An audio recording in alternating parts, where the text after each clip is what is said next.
Basi tutasoma neno la Mungu katika Injili ya Bwana wetu Yesu Kristo kama ilivyoandikwa na Mathayo sura 15 mstari wa 21 hadi ule wa 28. Injili ya Bwana wetu Yesu Kristo kama ilivyoandikwa na Mathayo sura 15 mstari wa 21 hadi 28. Tusome kwa jina la Yesu Kristo. Amen. Yesu akatoka pale akakwenda kando pande za Tiro na Sidona. Na tazama, mwanamke Mkanana alitoka katika mipaka ile, akapaza sauti akisema, unirehemu, Bwana, mwana wa Daudi, binti yangu anateswa sana kwa pepo mchafu. Lakini yeye hakumjibu neno. Wanafunzi wake wakakuja wakamsihi wakisema, umwache kwenda zake, kwa sababu anapiga kelele nyuma yetu. Lakini Yesu alijibu akasema, sikutumwa ila kwa kondoo wapotevu wa nyumba ya Israeli. Lakini alikuja akamwabudu akisema, Bwana, unisaidie. Akajibu akasema, si vizuri kukamata chakula cha watoto na kukitupia imbwa. Lakini yeye alisema, ndiyo Bwana, lakini hata imbwa wanakula makombo yanayoanguka toka meza ya bwana yao. Halafu Yesu akajibu akamwambia, mwanamke, imani yako ni kubwa, iwe kwako kama unavyotaka. Binti yake akapona tangu saa ile. Amina. Tumesoma habari za Yesu Kristo pamoja na mwanamke ambaye alikuwa Mkananayo. Ukisoma Marko wanakuonesha kwamba Marko 5:7 wanaonesha kwamba yule mwanamke alikuwa Myunani, hakukuwa Myahudi. Na Yesu yeye alikuwa Myahudi. Na ikiwa alifika kama Yesu alikuja ni kwa nyumba ya Israeli ama Wayahudi. Lakini huyu mwanamke alisikia habari za Yesu. Na wakati amesikia habari za Yesu na akasikia kazi ambayo Yesu yuko anafanya, akaamini ile kazi ya Yesu. Jina la Bwana libarikiwe sana. Amen. Ndio maana mchana wa leo tumejiona kwamba tusome hii neno na tujifunze neno ndogo ambalo limekuwa hapa kwa mstari wa 18. Wakati tunamwambia mwanamke, imani yako ni kubwa. Hasa leo neno la mchana wa leo ni kuwa na imani kubwa. Kuwa na nini? Na imani kubwa. Yesu wakati kuna wanafunzi aliwaambia kwamba kama mngelikuwa na imani kama mbegu ya ardani. Mbegu ya ardani hizo vile ni punje ya mtama. Sio mtama. Hasa vile mbegu ya mtama kanakuwa kapata. Hasa Yesu anawaambia kwamba mngelikuwa na imani kama vile mbegu ya ardani, mngeliambia mlima uondoke mahali kwenye huko na uingie bahari, na ingeliwezekana. Hasa mchana wa leo tunahitaji tujifunze kuwa na imani kubwa. Na lengo la neno letu ni kwamba kila msikilizaji ambaye ameingia kwa ibada ya mchana wa leo awe na imani kubwa. Imani ni nini? Ukisoma Waebrania 11 mstari wake wa kwanza inasema ya kwamba imani ni kuwa na uhakika wa mambo yatarajiwayo na yasiyoonekana. Ni kusadiki mambo yale ambayo hauyaona, unasema kwamba hii ni yangu. Mwenye kuna imani wakati wanamwambia utajenga, anakubali kusema hakika nilishajenga. Anaanza kuuza na marido za mzuri sababu alishajenga.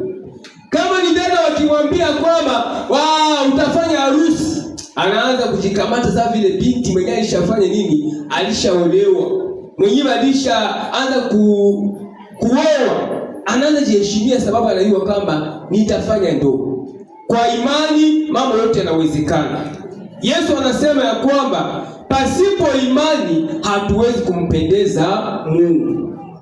Hasa tuone imani kubwa ni imani ya namna gani? Maana kwa nini Yesu anamwambia huyu mama ya kwamba imani yako ni kubwa? Jambo la kwanza ambalo linaonyesha mtu ya kwamba iko na imani kubwa, Biblia inatuambia kwamba huyu mwanamke alitoka kwa mipaka yake akamwendea Yesu, ambaye alikuwa Mkananayo, alikuwa Myunani. Alitoka katika mipaka yake akamfuata Yesu ambaye alikuwa Mwebrania. Mungu atusaidie sana. Mtu mwenye yuko na imani kubwa, imani ambayo ni imani ambayo inavunja mipaka ya ukabila. Mwenye yuko na imani kubwa ndani mwake hamkwake tena ukabila. Kama ungali na ukabila ndani mwako, ungali unasema ya kwamba mie siko wa kabila fulani, mie siko wa kabila fulani, siwezi shirikiana na huyu wa hii kabila, siwezi kula na huyu wa hii kabila, siwezi kwa hii jamaa, sitakula na hii jamaa sababu hawako wangu. Ndani mwako mungali hali ya ubaguzi, mungali hali ya ukabila, ya kubagua watu, ujua kwamba imani yako ingali ndogo. Mchana wa leo mwambie Mungu, unipatie imani kubwa. Imani kubwa inabomoaka mipaka, vile vibambazi vya mipaka ambayo inatenga watu. Mtu mwenye yuko na imani kubwa anavivunjaka. Leo wakongomani wengi wako na mipaka. Wakati mtu angeleomba kazi anasema mie siko wa hii kabila, hata niende kule hawatanipatia kazi. Unaanza jiwekea wewe nini mipaka, unajifungia wewe mwenyewe mipaka. Lakini mchana wa leo mpendwa, kama ndani mwako mungali ile mipaka ya kubagua watu, uitoshe ili kwamba uone muujiza wa Kristo. Huyu mama yeye alipomoa ile vibambazi, akasema hata kama Yesu ni Myahudi na alifika kwa nyumba ya Wayahudi, mimi nitaenda kwake nimwambia kwamba binti yangu ni mgonjwa. Akapomoa vibambazi. Kuna watu ambao walishakaweka vibambazi, anaonaka mwingine hata mjani. Siku moja mama mmoja alikuwa ni mkimbizi na alikuwa na njaa, na alikuwa bubu hasemaki. Sasa anaenda kuomba mfungulie, mnisaidie. Anakutanana nao, anafika kunyumba moja, alikuwa anaomba wamsaidie. Huyu mama alikuwa ni mhutukazi.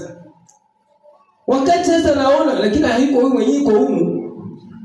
Wakati anafika bure, anafika kunyumba yuko anaomba, anakutanana na mwenyewe alienda omba, anaona mama mula anatoka, anaona ni mtusikazi. Anasema hapana. Kama hivi niko aipua, hapana, siwezi penda tena nikipokee vyake. Mwenyewe alienda kuloma, lakini ndani mwake mlikuwa mbegu ya ubaguzi. Na ile mbegu ya ubaguzi ikaacha na katala chakula ambacho walimpatia. Mungu atuhurumie sana. Kuna watu wengi wanaingia kanisani lakini wangali na mbegu ya ubaguzi. Wanabagua wengine. Ni wa kabila moja lakini wanabaguana. Ni wa jamaa moja lakini hawapatani, wanabaguana. Ni sababu wangali na imani ndogo. Hawajakuwa na imani kubwa. Lakini mwenye yuko na imani kubwa habaguake, sababu anajua kwamba sote tumeokolewa kwa damu ya Yesu Kristo. Mungu atusaidie sana. Yesu anasema hakuna Myunani wala Myahudi, sote tumekuwa watoto wa nani? Wa Mungu kupitia damu ya mwokozi wetu Yesu Kristo. Ndio maana mpendwa, ndani mwako utoshe hali ya ubaguzi ili kwamba uwe na imani kubwa. Jambo la pili, yule ambaye amekuwa na imani kubwa ni mvumilivu. Wakati huyu mama anakuja kwa Yesu, alikuwa anasema, wewe mwana wa Daudi unirehemu. Biblia inasema kwamba Yesu alinyamaza. Yesu hakumjibu neno lolote. Lakini ijapokuwa Yesu hakumjibu, yeye alizidi tu kusema, mwana wa Daudi unirehemu. Alizidi kupaza sauti. hakukata matumaini, hakusema ya kwamba na huyu Yesu ngepindi kwa namuita hapendi kunisikia, acha nirudie. Lakini alikaza mwendo. Na shukuru waimbaji praise wote wameimba juu ya uvumilivu. Mkristo mwenyewe angali na imani kubwa, hata ungeniombea hitaji mwaka, miaka 2, miaka 10, uamini tu ya kwamba kuna siku ile hitaji itajibiwa. Uko na hitaji ambayo imekusumbua muda wa siku, umeniombea hauyapata jibu. Nakwambia kwamba endelea kuvumilia na uzidi kuomba, kuna siku utapata majibu ya hitaji lako. Mungu akusaidie sana. Huyu mwanamke alizidi kupaza sauti, hakuchoka, alizidi kuvumilia. Hata Yesu, baba yetu wa imani ni Ibrahimu, lakini alipata habari ya kwamba atazaa akiwa na miaka 75. Akazaa na miaka ngapi? 100. Miaka 25 ilipita akiwa ameahidiwa, lakini alivumilia. Wewe juma 2, mwezi, miaka 2, unaanza sema Mungu naye, ukisema huyu Mungu anadanganyaka. Kusema ule nabii alikuwa wa uongo, mwenyewe niambiaka ndafanya mariage. Ule nabii mwenyewe niambiaka ndajenga. Ule mwenyewe niambiaka ndapata kazi. Iko sasa alikuwa wa uongo. Hii miaka 2 inapita, miaka 3 inapita, na wengine wanaanza kata matumaini na kusema sasa sitaingia tuanze na mwele chumba ya maombi, sitatumika tena. Lakini nakwambia kwamba uvumilie. Kama ungali na imani kubwa, inakubidi kuvumilia. Mtu mwenye kuwa na imani kubwa anavumilia. Ukisoma Yakobo sura 5 na mstari wake wa 7 inasema juu ya uvumilivu. Inasema juu ya mlimaji. Mlimaji anaenda mshamba na katakata na fieka, anaenda lima, anapanda, anaenda palilia, anangoja mvua ya kwanza mpaka mvua ya mwisho ndio apate mazao. Hivyo ndivyo na sisi wa Kristo inatubidi tuvumilie. Hata maombi yetu mahitaji yangelikawa, uamini ya kwamba Mungu angali atajibu. Maana Mungu wetu yuko pale kwa kutujibu na atatujibu. Jina lake libarikiwe sana. Jambo la 3 ambalo tunalipata kwa hii usomi, mtu mwenye yuko na imani kubwa havunjikake moyo. Wakati huyu mwanamke anazidi kumlilia Yesu, wanafunzi wake wanamwambia sumuhurumie, haiko natuletea makelele. Kuko watu wenyewe wanaweza kukusemea, kumbe haiko kusemea sababu ya upendo, lakini wanakusemea sababu tu watoshee fujo. Wanakuwaka. Kuna maana kukuambia unaona huyu mtu anapendaka cheo, tumpatie huyu chef de chorale. Haiko kwa upendo, lakini kusoma bakupone. Bakupone tu ndio maana wanakupatia ukue chef de chorale. Wanafunzi nao wakamwambia, muhurumie sababu anatuletea nini? Fujo. Yesu akawaambia sikutumwa kwa nyumba iliyopotea, kwa maana wana waliopotea wa nyumba ya Israeli. Lakini huyu mama akafika tu, akapiga magoti mbele za Yesu, akamwambia unisaidie, binti yangu anateswa. Yesu akamwambia haiko mzuri kukamata chakula ya watoto na kuipatia imbwa. Unasikia jibu ya Yesu? Haiko vizuri kukamata chakula ya nani? Ya watoto. Maana watoto ni wanani? Watoto ni wale ambao waamini Kristo. Ilikuwa ni taifa teule la Israeli, ndio ambao walikuwa watoto, na chakula ilikuwa ni neno la Mungu. Wenyewe walikuwa na dua kwa maneno ya Mungu, ilikuwa ni taifa la Israeli. Lakini huyu mwanamke, ijapokuwa ile neno ilikuwa ni neno la mkuki, wewe uko naenda kumwambia Mungu nisaidie.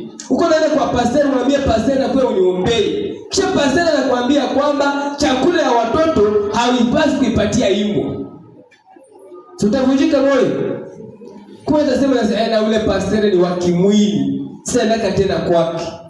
Lakini uliona jibu ya huyu mama akasema ya kwamba hata na imbwa wanakulaka chakula yenyewe imeanguka chini ya meza ya Bwana wao. Jina la Bwana libarikiwe sana. Huyu mama alikuwa na imani ijapokuwa maneno walimwambia haikumvunja moyo. Lakini wewe mbona ushakavunjika moyo? Walikwambia tu, mbona ulitumia mbaya? Ulitumia mbaya, ulituharibishia wakati tulikuwa tuko tunaimba, ulituharibishia. Ulitumia teno ya mbaya. Kana ile korala habalipendaki. Na sitaimbaka tena. Kitu ya neno tu vimoja kwa mimi ulitumia mbaya na unaacha kuimba.